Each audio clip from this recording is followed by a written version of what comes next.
So when I got my license, I'm like, yeah, you know what? I'm gonna get into real estate. It's gonna be so easy. I'm gonna be a millionaire in like a year. I'm gonna sell $10 million houses, right? But the first year I got a reality check. I'm like, whoa, you you need to put in work to do real estate, right? Speaking to Juan Carlos, a realtor that got his license a long time ago, but he was jumping in and out. Maybe nothing convinced him to stay and be a full-time realtor, but now has made the call 2 months ago that he wants to be a full-time realtor, learned his lessons of being a young 20-something-year-old, thinking he was gonna make all the money in the world in real estate, but now he's serious about investing and making a business out of real estate.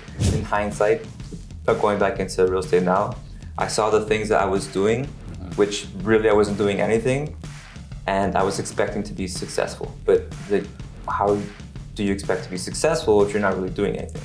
He was super honest, shared a lot of insight of like what you feel when you're starting out, you know, don't know and have a lot of direction.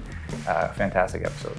Nowadays, I feel like the perfect brokerage would have like a podcast studio, like a content creation studio kind of thing, right? Because a lot of people, they myself included, especially before, they want to create content, but they don't know how. Yeah, I was born in Mexico. I was born in so like right, check down. Hey, very nice, very nice. Yeah. So I've been here 21 years. Damn. Yeah. True. So you came here at a young age, I'm assuming. I was like 9, 10. Damn. Yeah, so I spent, you know, when you're 10, you kind of already, you're a kid. Yeah. So I lived in Mexico, I guess. Yeah. You know, so, and then I grew up, let's say, in Canada. True. Like, what was it, like grade 4? I know. Yeah, 10 years old, like grade 3, grade 4 or something. Yeah, so, I mean, I had both worlds. So I have a lot of context from both sides. No, yeah, I know. I mean, same with us. As my brother came here with my mom. So my dad came here first, and then like a few months later, my mom and my brother came. He was only like 11 months old. Okay. Yeah, so he's like, it doesn't even count. He was there, right? But I feel like he grew up here being more Canadian than I was. Because like I was born here, but like I always loved that like Mexican heritage. And I wanted to know more and kind of like learn more Spanish. My brother, I won't speak Spanish, but he understands it fully. Okay. Because like, we grew up speaking Spanish. Your parents spoke Spanish, dude. Yeah. They still to this day, they barely speak English. Yeah, no. It's hard for me. I don't see a lot of like true Mexicans that move here. We'll be speaking English to their kids. Nah, it's not gonna happen. No, like at home it was always in Espanol, you know, or una cachetada. All right. No. That's cool, man. So do you go to Mexico often? Like, did you visit a lot? Yeah, before, yes, kids, like, I would go a lot. Maybe like once every 2 years, just to kind of visit family, for Christmases, stuff like that. Because the original idea was to come here, make money, and then move back to Mexico. Okay. But you get the taste of Canada. Yeah. And so I think the first time we went back, I was like 5 years old. And so my aunt had lent my dad a car to kind of drive around. And the first day he had the car, it got stolen. Oh. It's like, oh my God. It's like, this is how things are in Mexico. Ya no vamos a vivir acá. And even to this day, and then like afterwards, it was more so like my mom and I go visit like her side of the family and this and that, because she's very, very family oriented. And like a lot of my dad's side of the family came here afterwards anyway. So we have a lot of his side here. Oh, that's so nice. Yeah. And then on my mom's side, it's just one aunt. And like everyone else is over there. So we'd go and visit. And like I still love it because they live in like un ranchito in Ixtlan. It's also in Michoacan, but very, very small. It smells like manure and cows and stuff like that. But it's sick. Like I love it. Yeah, no. I don't get to go much. Like even when I came here, like when I was little, it took forever to figure out like the immigration for us. Like for us, it took almost like 5 years to become like full permanent. Just because there was a big battle with like parental, like the mom was divorced, so like this whole thing. Yeah. But so like, we never went back, and then we didn't go back, and then I didn't go back until I was 18 years old, man. So it was like almost 10 years. Wow. So man. I leave a little kid, come back, a little 18-year-old. Yeah, like, oh my God, this place changed. Oh, so much. Yeah. Like, Querétaro's huge. Like, Yeah. I don't know how many, 2 million people this guy, like, no. And it's nice over there too, no? In Querétaro. It's very nice, but like, the traffic's insane. Yeah. Just insane. Yeah. So, but yeah, I haven't gone back since 2018. Pandemic hit. Yeah. No, Yeah. it's just like, because like you make your life over here, it's hard to want to go back. And you do, and it's like a little vacation. But to me, a weekend, I'm sad. I'm like, I want to get out of here. I start thinking like, what would have happened if I stayed here? Yeah. Oh my goodness. I know. I mean, say, like if I were to go back and live there, like I keep thinking in the future, maybe like, you know, they retire over there or whatever. And I'm thinking like, you know what, like if you're like making Canadian dollars and living over there, Why not, man? you're set, right? Jeez, yeah. Right? But you have to work for pesos. I mean, depending on the jobs and everything too, right? Of course. But yeah, it's like life is a lot harder, although I think the people are happier.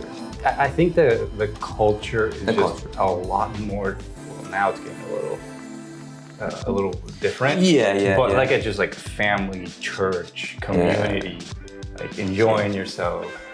But in here it's like more like I've also when I start thinking, right, like why is it so much different? And I start thinking maybe it's like just obviously where you came from, the culture, the religion, all that shapes you. But I think the weather. The weather, like, yeah. If it's like minus 15, I'm gonna go out and outside and go visit. Like I'm going to work home.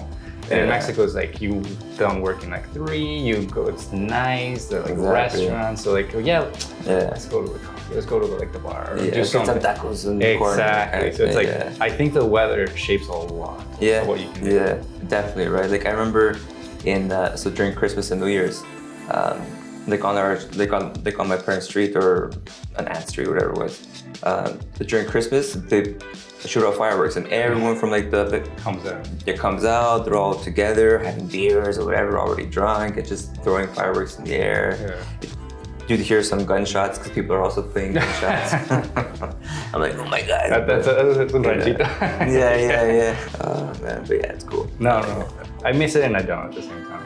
Yeah, It's exactly. like a bittersweet type of thing. But tell me, man, like real estate. How long have you been in real estate? So I've had my license as a realtor since 2014. Okay. But full-time realtor, I've only been on and off during the years, but now the last 2 months. 2 months. You're like, I'm going in. I'm going in full force. You know, a lot of people told me that it's not the best market to kind of jump back in. But I'm like, you know what? If I can, cement myself in this kind of like market right now, in the future, I know for sure I'm gonna be successful. Yeah, you make it here. Like, what's gonna happen when it's better? It's just gonna get better. Exactly. I feel bad for the people that started when, and then now they're like, oh wow, what is this? Yeah, exactly, right? So I'm like, you know what? It's the best time to kind of learn as well, right? Because so when I got my license, I'm like, yeah, you know what? I'm gonna get into real estate. It's gonna be so easy. I'm gonna be a millionaire in like a year. I'm gonna sell $10 million houses, right? But the first year I got a reality check. I'm like, whoa, you actually need to put in work to do real estate, right? And then so in the back of my mind, I never had the intention of being a full-time realtor. Okay. Right. So like the original idea to get my license was to help like my family business, like flip houses for investment and stuff like that, right? So that was the original idea, and we still do it like every once in a while. Like all the deals that we've done with my uncles or my dad and stuff like that have all been through me. So I mean, in that aspect, it was good. And we save commission here and there. Like I'm not gonna really charge my family kind of stuff, but sometimes, yes, depending on the transaction and stuff. But like I've helped friends throughout the years, family members, stuff like that. And then the times I was full-time, I want to say the one time I was full-time was 2017-ish, 2016, 17, because I jumped around brokerages too.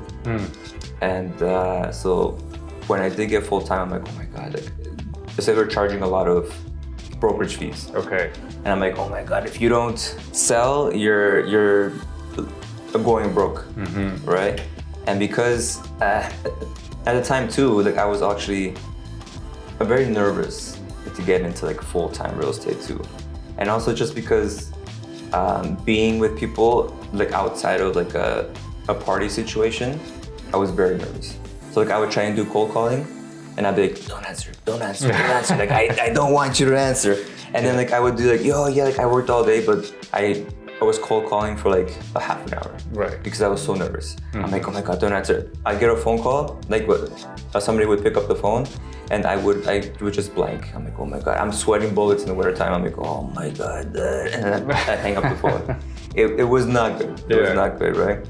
And yeah, like even for door knocking, like I would go door knocking, but I wouldn't actually door knock. Like I would just put my flyer like on the door and leave. Right. Like, yeah, I door knocked all day.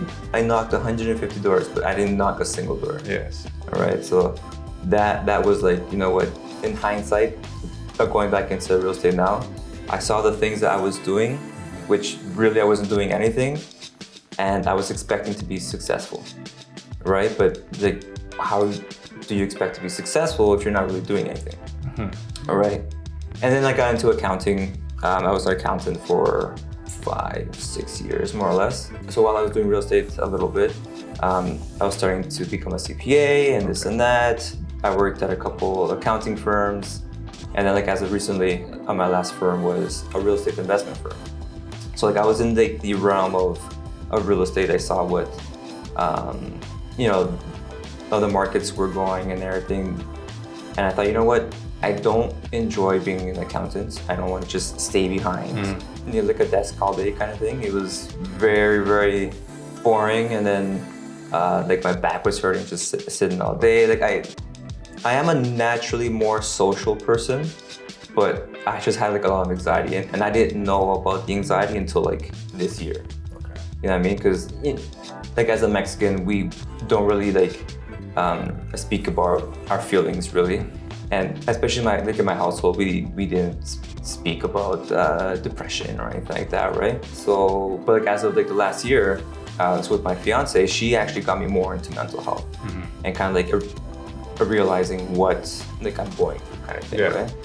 And like she's helped me tremendously to kind of like recognize my own emotions and things like that. That like that I do have anxiety, and but then that all kind of led to my decision to get back into real estate and treat it like a business, right? So now that I know, because of accounting, like I know essentially how to run a business, put those things that I learned into the real estate, right? Because if you, and I learned this also from my team leader, Dave Hutchinson, he like also said that you have to run it like a business.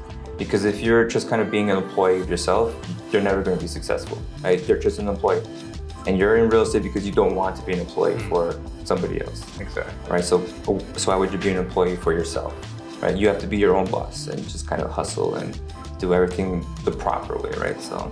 Yeah, no, I see that a lot because when I was like my very early 20s, like 23, 24, like I got into life insurance. Okay, cool. And it's very similar to real estate in the sense like, you're a salesperson, you get what you know, like you're gonna go get your clients, and it's like, it is what you make out of it. And I saw a lot of the bad sides of a brokerage, you know, because my training was 30 minutes, 2 meetings in a week. And then it's like, you know, like my last job before that was like Starbucks. Like, what the hell do I know, man? It's like, so like if you don't have good training and you don't understand like what you want from it and what you have to put in effort-wise, or like, you know, just how to build it.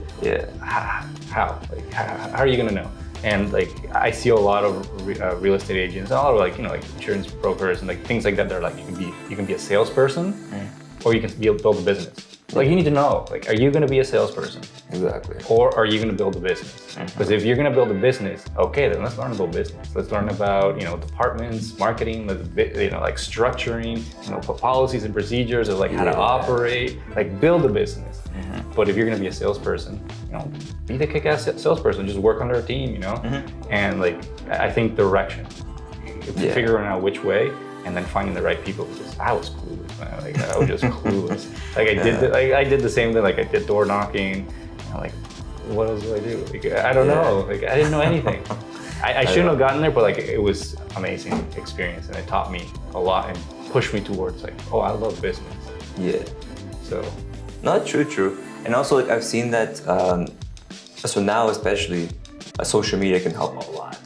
Holy moly. Like, when I first started, like Instagram, which is kind of growing, Facebook, they had already kind of cemented itself, but I didn't really see any kind of like realtors or anything on social media. And if they were just kind of posting, hey, for sale, this is for sale, right, kind of thing, right? It's just a photo. And I remember I started doing videos, and people like in my area in Vaughan were like, they loved them because I was doing a little bit of rap. I was kind of making a little bit more kind of like different a little bit, right? Especially for the time, it was like 2016, 2017. Oh, right. And yeah, like, so like I actually got a few people contact me through just those videos, like, hey, you know what, these are so cool. You know, like I'm thinking of selling my home, blah, blah, blah, blah, right? And I was like, oh my God, this is something. There's something here. There's something here, exactly, right? But again, like my thing was the consistency. Like I wasn't consistent at all. Like I wasn't consistent with the posting, with creating the content. And then like at the time, because it was still fairly new, like I didn't think it was gonna be just something to blow up as like how it has been. Right. There, you couldn't see like, oh, they did it that way, it works. I'm gonna follow in their footsteps. Yeah, exactly. Like when I was a teenager too, when YouTube was just trying to blow up, I was doing, like I had this little show with my friend called Tercel Confessions. So like I was in my first car. It was a Toyota Tercel, 1993. And so my friend and I would just kind of like interview people from our neighborhood. And we'd be in my car. It's a little illegal because we were smoking in the car. And yeah, just kind of do like interviews and stuff like that. And we had like a little bit of a following, but I didn't know how to post on YouTube. And I was posting them on Facebook video or whatever it was. It took so long to upload. It was just so tedious and so annoying. And it's just, I'm like, I can't do it. But then like I see that there's like all these people who get famous off of YouTube in the last like 10 years kind of thing. I'm like, if I just kept consistent and like tweaked a couple of things here and there, I could have been YouTube famous. I think. I mean, oh my God. Right? But it's just that consistency and the anxiety. Right? It was the anxiety that I didn't know I had, but it just, it was very, what's the word I'm looking for? Like it blocks you, right? Yeah, it stands in your way. Like you hold yourself back with that. Yeah, exactly. And I think that's pretty much it. Like even for like content making, like you already had that, right? But like when I do content for other people, or like, you know, they get nervous and they don't post a lot of stuff like that. When I just started in 2019, like doing, you know, video and stuff with people, the biggest issue was not getting paid, not anything. People got their content, they didn't post it because they're insecure, or they're like, they see the video and it's like, am I posting too much? Like one video a month, should it be like? And that's the thing. Like, oh, I'm a perfectionist. Fuck that. You're not a perfectionist. You're just scared. You're just insecure. And then, I mean, everybody is. I am like you know, like I've just done it enough times that I don't care. But like, yeah, you're just getting through that anxiety. And when you're like, I would say like realtors are entrepreneurs, right? When you're an entrepreneur, everything is anxious. You have to do everything, and nobody tells you anything. Nobody's gonna go in there, you know what, I'm gonna grab my hand, I'm gonna show you how to be a million businessman. And if they are, they're just looking to sell you like $100 ebook or something. Yeah, exactly, a course or coaching. Yeah. But like, so like if you're an anxious person, you get into entrepreneurship, I mean, that's amazing if you conquer it, but like, damn, it's from anywhere, everywhere. Now CRA, oh my goodness. And speaking of the CRA, I mean, at first too, my first couple of deals, I didn't save the HST. Oh my God. And then I filed for the HST. I'm like, oh my God, I owe so much money. Oh my God. And then, I mean, like I worked that out and everything. But yeah, that's something that's part of the business. You're like, oh my God, you got to do taxes too. Right? And then, oh my goodness, it was a big learning curve for sure. Big learning curve, especially when you don't have someone to mentor you. Exactly. Or like show you the things that you should be doing, right? I was thinking on the way here, like, because I was thinking about, again, being a life insurance agent in a brokerage. I was like, you know what? Even if they took me, because I didn't know shit, so I couldn't really help anybody, and I couldn't really make money for the brokerage. But if I even shadowed and they paid me like minimum wage for like 6 months a year, they would have had a good agent. Yeah. Like, and then all I saw, because like I was aware and I would notice things, is that they hire us. Whoever who wants to come in, get your license, study, come in, and basic training. Like, oh yeah, just go knock doors. That's the training. That's what I'm talking about. And they say like, we'll see who makes money. It doesn't cost us to hire anybody. Like they just come in.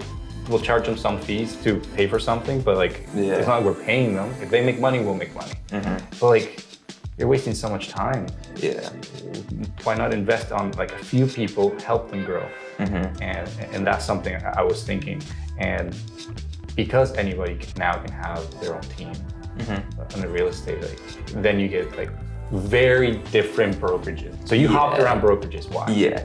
I hopped around brokerages to try and find somewhere where like I could be successful, right? But so especially at the time, like every brokerage that I went to was essentially the same thing. They were like the big brokerages that, you know, there's thousands of realtors in them. Some of them were international brokerages, and they kind of pull you in because at that time it was branding. Like, this brand is gonna make you money because everyone likes this brand. This brand. But they're all kind of the same. They're all like, they're just a number out there. Yeah. Like there's some like managers that are great, and because like they're all their own kind of franchise kind of thing, right? But like the ones where I was, like, I didn't feel like I was not taken care of, but like I feel like just like a number kind of thing, right? At the same time, like, I wasn't putting in the work that I needed to do, but I mean, it was just kind of like a two-way street at that point. Like, I didn't feel like I was doing the work, but like I wasn't given the opportunities or the right training. Because you were young, right? Like, how old were you I was when you young. started? I was in my early 20s. Yeah. I was in my early 20s, but still had that mentality. Like, I had just graduated from university. I was still like in that I'm graduating university mindset. And like I was not mature. Like, all my commissions that I would make, I would blow it on like myself and friends, and you know, it was trying to live a lifestyle that I didn't have, right? And so it was sustainable, and I wasn't smart with my money at all. I was not smart with my money. Being an accountant has helped me a lot with that, definitely. And then, I mean, also growing up, I mean, I'm getting married next year. You know, it's like, you know what, it was time to get smart, and that's why I became an accountant full time, this and that. But I mean, a brokerage I'm at now is called Rare Real Estate. They're big in Toronto.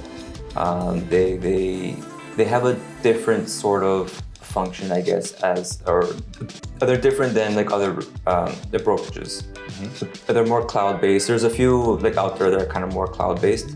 But they also have like an incentive to kind of have your realtors do well, and be successful, right? Because there's profit sharing kind of thing. And for example, like if a realtor brings you in,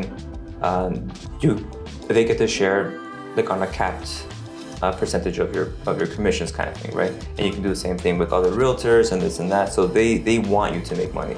So they'll teach you hands-on things on what to do, like either if it's with social media, but they keep you accountable. That's something that was key for myself as well. Yeah. Because I wasn't being held accountable by anybody, right? Not that, you know, that you like absolutely need that, but some people do, right? And I needed that. No, majority of people do. Right? Like I was not disciplined. Like, I was in some aspects because like I graduated university, you know, like I had some discipline, and then like every time I did work, especially my family business, like I was always the first one there and we're the last ones up because it's my dad's company. And he said that, you know, we have to show the employees that, you know what, you're not like having it easy. You know what I mean? You're the first one there, you're gonna work your ass off, and you have to, you know, put that Leadership or the leadership kind of thing. Yeah. show them. Show them Tell like them. exactly, Yeah. right. So Like we go back to like the structure, right? It's not. 'Cause I also went around that time, you know, so kind of like, am I putting enough work? Well, you don't know, right? If there's no structure that you can follow, then am I doing the right thing? You start questioning yourself, and you're like, well, I don't know, I won't do it, or you know. So it's not that kind of discipline. I think even if I'm talking about myself, it's more you didn't know the way. So there's so many things unknown that the unknown paralyzes you. You don't actually do anything because you're like, hey, is it worth it? Am I doing the right thing? This. Information overload. Don't do anything. Yeah, exactly right. And it gets like overwhelming. You're like, oh my goodness, what's right? And like for a lot of times too, like I would find myself just driving around downtown. Like I had these bumper stickers with like my phone number, like in real estate. It was Juan Carlos real estate and my phone number. But yeah, that's my like advertising for today. Exactly. Like, oh my goodness, right? But like I was thinking of a whole bunch of things to do, but because I was so nervous, I'm like, oh my god, I'm just gonna drive around, I listen to music, because there wasn't really a lot of podcasts back then either. And it was just, oh my goodness, it was not productive. No. Let's say. Not productive, right? So now, what do you think is going to be the difference? Like, are you focusing on a specific aspect? Are you trying to work a niche? Or like, how are you going to move forward? What do you think? Yeah, so the last month, like I've been kind of focusing on like the Hispanic community, right? Trying to, because like a lot of, especially like in rentals for newcomers, they get taken advantage of a lot, right? Because they don't know the rules here, how like tenants have a lot of rights. Essentially, right? So then their like, landlords will like raise their rents like a month after month. Yeah. They'll give them little small rooms and share them with like 4 people.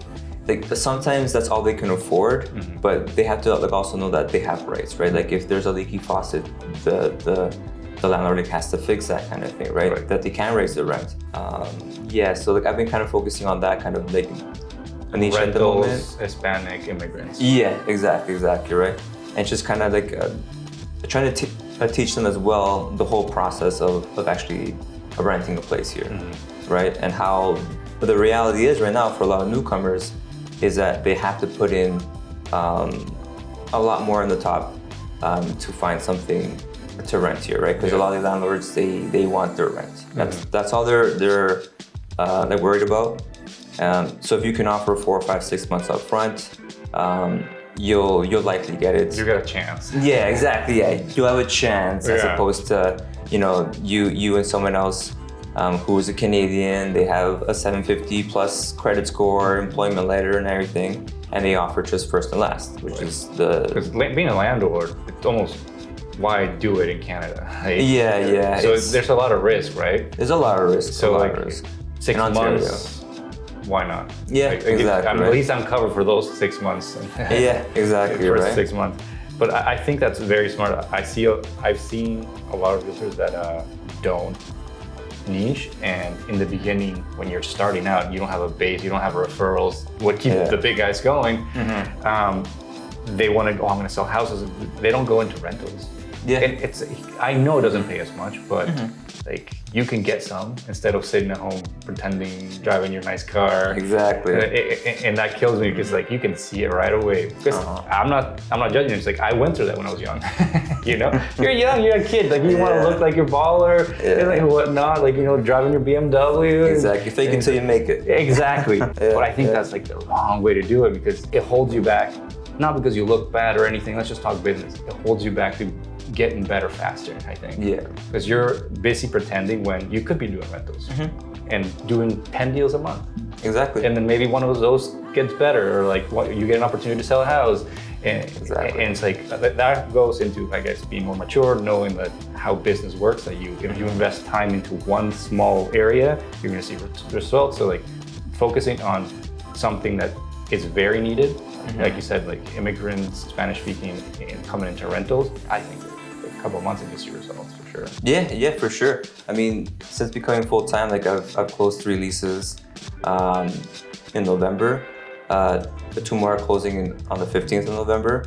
So I mean, I've been busy, just trying to, contact people. There are a lot who I can't help, but like I try to direct them to like avenues where they're more like legit kind of thing. Because like a lot of these ones on like Facebook Marketplace and stuff like that, they're scammers or kind of thing. Like, you know what? I mean, I tell them to like, I keep looking in Facebook because you can find something, but like a lot of them are scammers. So like I try and look at like other avenues, but I've come to realize that there's no like a database for like rentals for like newcomers kind of thing, who are just brand new newcomers, and they it'll be a lot more difficult for them to find a place to rent in like a legit form, right? Yeah. Even for rentals, like, are they any like good reputable places to look for rentals? I mean, there's a few, but like there's a few. I mean, there's been like Kijiji, but there's a lot that are just they're fake scammers, stuff like that. Facebook Marketplace, and then like the ones like rentals.ca, I believe. Like everything is super expensive. It's just like the Realtor.ca for rentals, right? So there's it's not like anything spectacular, right? So and I've been seeing that there's no real database, like other than going with a realtor or going to the newspaper. I know there's a Latin newspaper that kind of shows rentals and stuff, but I mean, still, you can never really trust them fully as well. So I feel like working with a realtor who will look after your interests is like the best way to kind of do it. And although it's a lot more official because like you need all these documentations, and some of them don't have all the like necessary documents, but with with a little bit more money, they have a slightly better chance. Yeah, and like you said, like if you can't help them, at least you educate them. So yeah, exactly. You correct them away, but if you're making content about just the basic laws in Spanish, it's easier for them. Yeah, exactly. I think at least they come with an understanding that maybe that they're getting themselves into a bad situation is because they have to, but they know that they're making that decision, right? Yeah, exactly. Like the simplest thing that I remember, like renting and it being on the leasing, no pets allowed. In Ontario, that's illegal. Pets have just as many rights as humans. Yeah, exactly. So like they can't tell you that. You can have a dog, you can have a cat. It's illegal for them not to tell you that you can't. Exactly, right. Unless you're in a condo where they restrict the size of the size of the dog. Yeah, but that's it. It's just the size. But yeah, like I see all these different listings saying no pets, no pets, no pets, no pets. I'm like, you can't do that. Yeah. Right? And then I know the landlord, they are looking after their own interests. Of course, yeah. Right? Because like a dog is gonna scratch up the floors or whatever. But still, right? You're not allowed to do that. And I mean, I've seen some people like lie on their application saying I have no pets, right? And then they move in, and then you have this dog. But at that point, you're like, you know what? What are you gonna do? What are you gonna do? Yeah, right? yeah. It's like what's it called? A catch-22, catch-21 kind of thing. It's you're damned if you do, you're damned if you don't. But you have, as a tenant, you have laws protecting you here. So that's something that's good. After you're gonna do rentals for a while, right? Yeah. And I feel like I'm also working my sphere of influence, like your people. Like you grew up here. Like, did you move around a lot, or did you grow up where you were? No, like in my area. Like I've been in Woodbridge since '98. Okay, so it's not like you're fresh into a city and you don't know anybody. Exactly, right. You just need to be. I would think you have to just showcase that I'm a serious realtor. I know what I'm talking about, and then people feel more comfortable because they know you, right? For a long time. Like, exactly. Oh boy, Juan Carlos. Well, he actually knows his shit. So exactly. You know what? Let's go. Right, and no, it's true, right? I mean, I'm trying to like also be more social because during COVID, I felt so comfortable. I'm working from home. I don't have to go see anybody. Right. But I realized that like I need to. I mean, it's not super healthy just to stay home, not do anything, kind of thing, right? Damn, like even those during COVID, like I packed on like 35 pounds. I'm like, oh my god, right? Because I was baking a lot of cakes and cooking. You went through all the trends. Yeah, homemade bread. Homemade bread. Oh my goodness. Yeah, and I love cooking too. That's something that like if I were in another life, I think I might have been a chef. A chef or like a musician, like a rapper or something. Like, those were like my two things I really like to do in life. Like in high school and university, like I actually performed on stage and I recorded music and this and that. And also cooking, like I love cooking. Like I'll be at home and I'll look at different like recipes, but then like I'll tweak them to make them my own, right? So then it's like a Juan style of, whatever, But yeah. Those are the two things I think I would have done in life. Right. Now you still can, because like you said, in the beginning, you were doing your rap videos and you were getting business from it. Yeah. And like, it's all about attention, right? Like you said, you have to get out there and meet people. In person is the best. Yeah. But like, if people don't know you exist, you're not going to get business from that. Exactly. So it's more about exposure, I think, in the beginning. So do you have like a structure? You've been in real estate sphere for a long time. Do you have like a plan that you kind of have now that you want to move forward towards? Exactly. So for the month of October, I had like a mini business plan. And then just for like the last quarter for Q4, I had like a little business plan that I did to kind of follow my progress and everything. Q4 is normally slower in real estate, like a normal like real estate cycle. But like I still had the things like I need to do. I need to contact this many people to get this many deals, kind of thing. Like I did the whole business plan, and then I'm doing a business plan for next year. Because now, January is gonna be like my first like full year in real estate, and I'm like, you know what? I'm gonna come out swinging, trying to do as much content as I can, speak to as many people as I can, because a lot of things is you need to speak with people and follow up. I was terrible at following up. I had no CRM, so then I didn't know who, what, when, where. Who, what, when, exactly, kind of thing, right? Now with my team, I have I use Follow Up Boss. It's amazing. It's so easy, but it does like everything for you. It's fantastic. I love it. Yeah, so with the right tools and the right knowledge, like I know, you know what, if you put in the work, you can be successful. Absolutely. Right? And that's the thing, you need to put in the work, not fake the work. No, yeah, absolutely. Right. Is there a one thing you think, I like the 80-20 rule, right? Like put 80% of your attention and effort into something and then 20% onto like other stuff, right? Diversify. What do you think is going to be your like 80% towards like lead gen? I feel at the moment it might be the social media. Yeah. Like I want to really delve into social media. For example, I met my team leader Dave through social media. He's killing it on social media. He does a lot of content. Little skits here and there, videos. Yeah, I follow Dave. Yeah. If you're on social, you know Dave. Yeah, exactly, right? And so I feel like that's the avenue like I want to kind of put in like a lot of effort in. I feel like I do well behind the camera, I think. Yeah. I don't know. But I mean, like I've always kind of had that kind of sense, like I want to do like some kind of like acting and this and that as well. Entertainment, exactly, entertainment.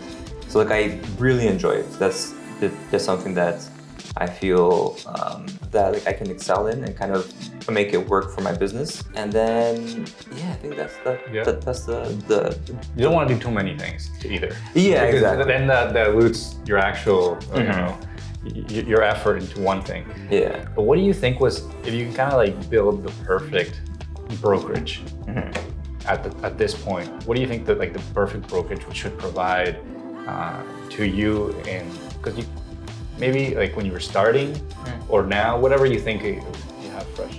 I feel like nowadays, I feel like the perfect brokerage would have like a podcast studio, like a content creation studio kind of thing, right? Because like, a lot of people, they myself included, especially before, they want to create content, but they don't know how or what they need.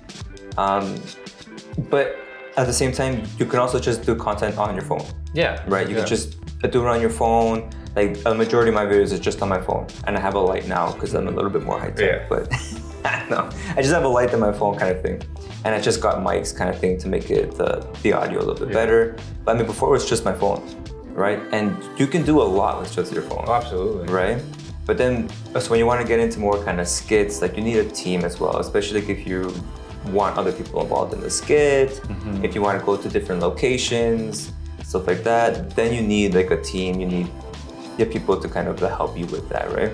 If a brokerage had that, that would be, amazing kind of thing, right? Like I feel that is something that where our industry is going, and right now is where it is. Like I just saw on Instagram, they're American because they're always ahead of the curve. Of course, yeah. The Americans are always, they're the trendsetters in social media.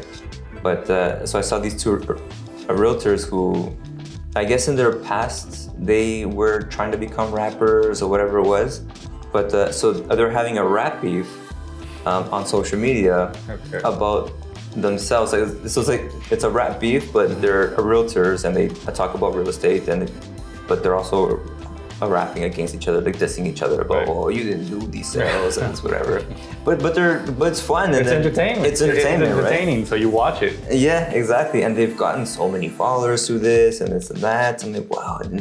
And I'm like, shit, that could have been me, right? And it still can be me, right? It still can be, right? And so like I'm working towards that kind of like avenue of the thing, right? And just kind of bearing myself with the market and everything, because like I do have an accounting and business background, so like I do understand the market and how it's going and how it is for certain people right now.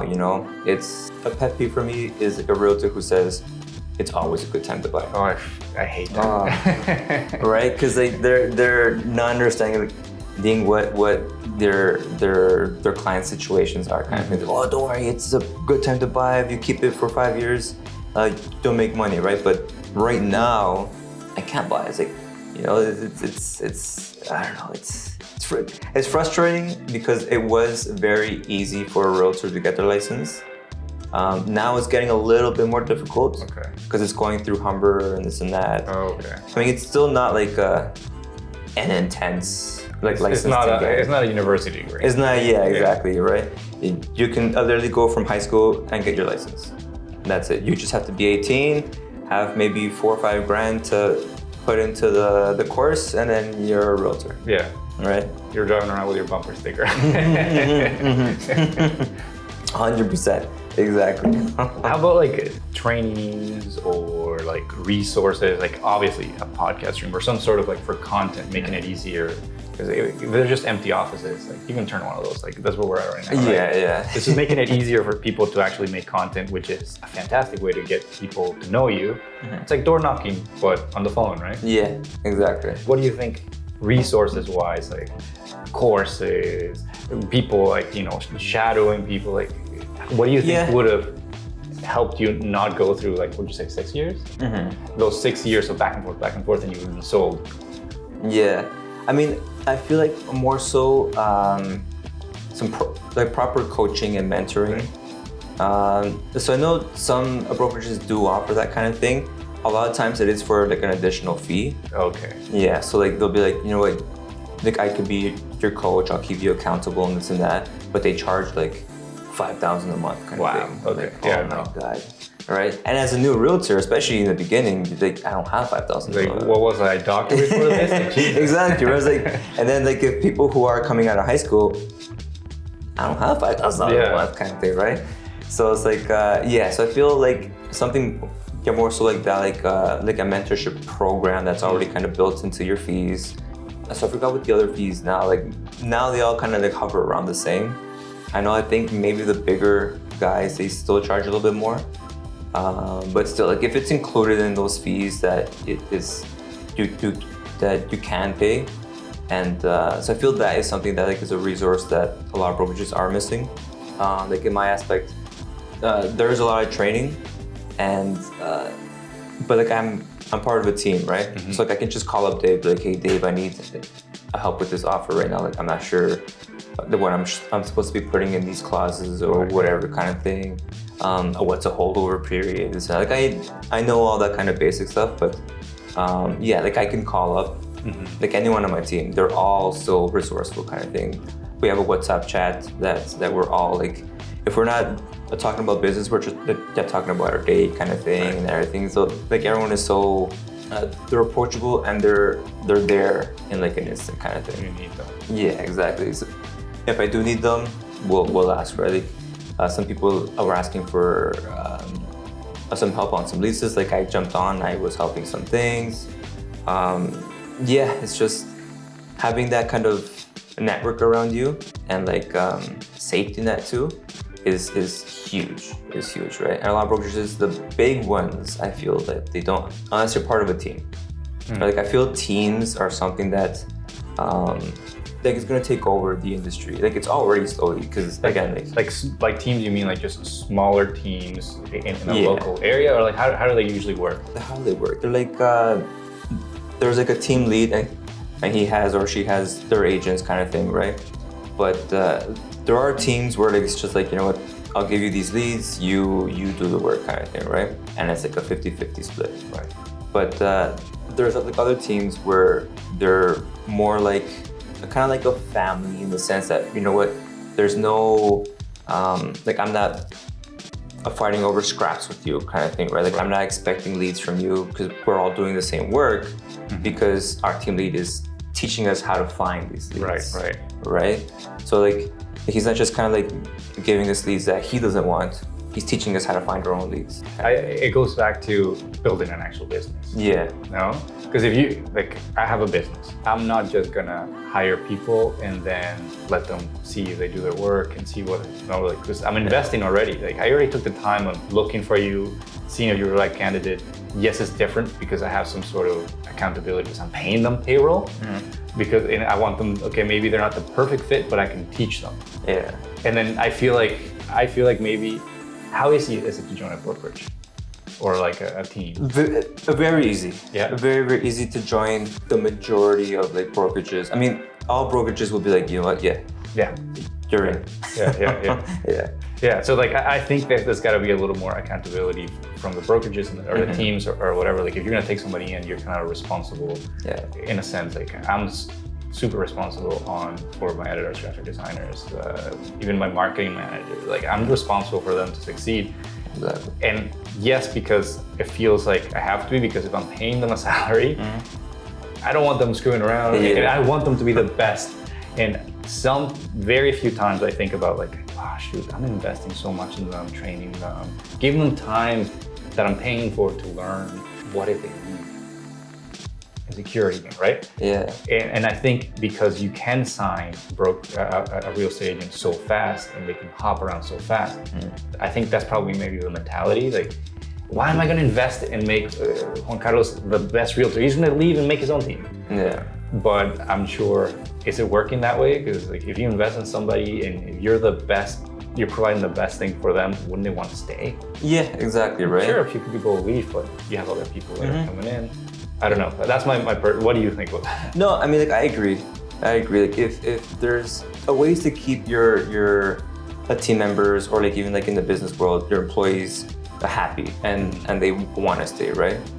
And so yeah, like I totally agree that if you invest, but it's always a risk, right? It's always a risk. So if you invest like in your team members and make sure that they're happy and everything is going right, then they'll want to stay, right? Especially knowing, like as a realtor, how much money and how much time goes into like these teams, right? So the team leaders like aren't just, you know, getting all these resources out of like thin air, right? Yeah. They're investing a lot of money into training their team, and not all the teams, mind you, but like the successful teams are putting a lot of money in advertising, in training. They're bringing in people to help you, like in seminars kind of thing.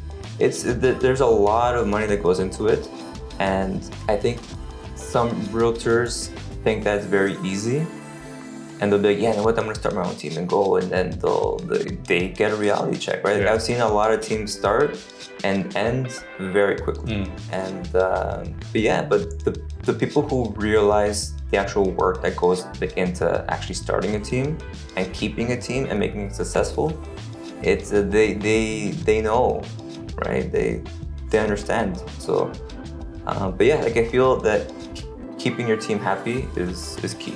Tell me about you. Any message that you want to send that you want us to clip for you? A little elevator pitch.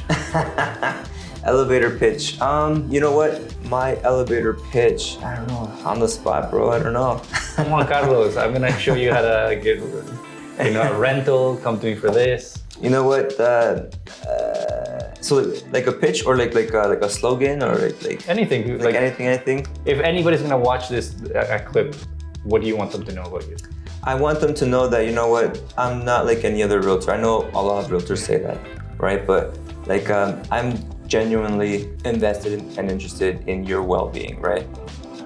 Yes, the money is important, but if I can come out of this just like educating you and make sure that you do the right decisions, that is the number one thing for me. So I remember JC sells, right? So there you go. I think that's it, man. I think we're done. Awesome. How about it?